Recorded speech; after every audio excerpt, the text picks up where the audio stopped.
हरे कृष्णा सर्वांना. आम्ही चाललो आहोत भूर फिरायला. हो, आम्ही आलो आहोत मामाच्या गावाला आणि चाललो आहोत भूर फिरायला.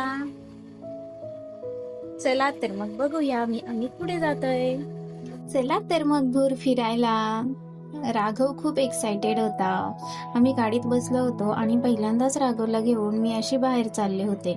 सगळेच आम्ही घरातले जाणार होतो. सगळेजण गाडीत बसले होते आणि राघवही मस्त माझ्या मांडीवर बसून बघत होता. खूप शान बाळ आहे माझं, अजिबात रडलं नाही. शांत बसून फक्त सगळीकडे ऑब्झर्व करत होता. नंतर तो मम्मीच्या मांडीवर बसून झोपून गेला. आणि कैवल्याची बघा कशी मस्ती चालली आहे मागे बसून. आणि हे दोघं मस्त त्यांचं ट्रॅव्हलिंग एन्जॉय करत होते. या दोघांना बघून मला माझ्या लहानपणीची आठवण आली.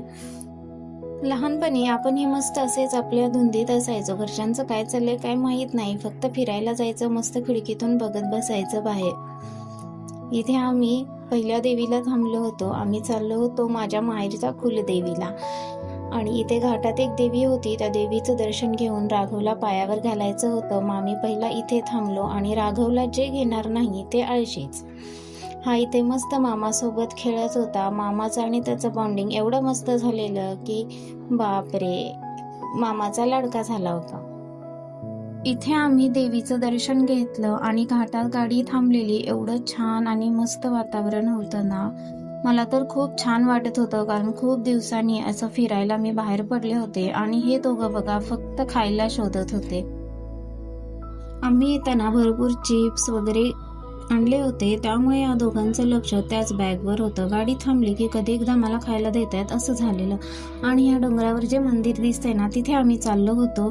तुम्हाला तर समजलंच असेल, आम्ही चालले होतो औंधच्या यमाई देवीला.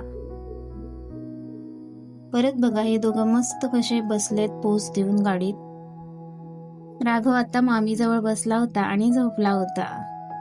औंधला आम्ही पहिल्यांदा गावातल्या देवीला जातो.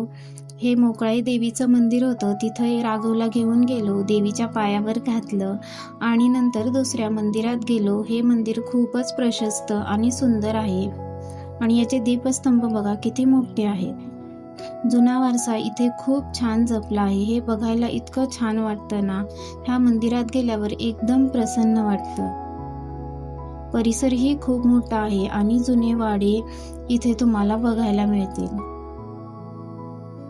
मंदिरही खूप मोठं आहे. मंदिरात जाताना आम्हाला दरवेळी आमचा बेस्ट फ्रेंड भेटतोच, तसाच आज कैवल्यालाही त्याचा बेस्ट फ्रेंड भेटला.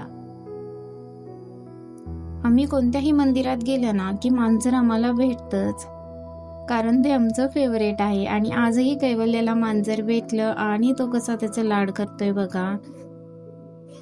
त्याला खूप आवडतात कॅट आणि मग त्याच्याकडे हे कॅट पटकन येतात. मंदिर बघा किती सुंदर आणि प्रशस्त आहे. एकदम शांत वातावरण. कोणत्याही मंदिरात वातावरण हे शांतच आणि थंड असतं. आणि उन्हातून आल्यावर तर इतकं छान वाटत होतं ना.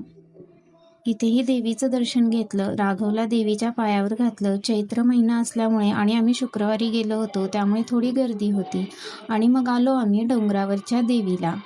हे मंदिर तर अगदी माझ्या मनाच्या जवळच आहे. इथलं किती फोटो काढू आणि नको असं होतं. हे मंदिर मला खूप आवडतं. जेव्हा मी पहिल्यांदा फोटोग्राफीचा कोर्स केला होता, तेव्हा आम्ही फोटोग्राफी करायला या मंदिरात आलो होतो आणि तेव्हा हे मंदिर मी बघितलं होतं. आणि याचं किती जरी शूट केलं ना तरी माझं मन काही समाधान होत नाही. दर्शन वगैरे केलं आणि तिथेच प्रसाद होता. मग आम्ही तिथलाच प्रसाद घेतला आणि मग राघव तिथेच झोपून गेला. इतका वेळ तो जागा होता. सगळ्या देवींचं दर्शन होईतोपर्यंत तो जागा होता आणि नंतर मग झोपून गेला. मग तिथेच राघवला आम्ही घेऊन थोडा वेळ बसलो होतो आणि मग आम्ही परत निघालो. डोंगरावरून खालचा परिसर तर इतका सुंदर दिसतो ना, वाव, एकदम मस्त वाटतं हा प्रवास केल्यावर. तुम्हाला माझा व्हिडिओ कसा वाटला हे नक्की सांगा आणि लाईक शेअर सबस्क्राईब नक्की करा. बाय.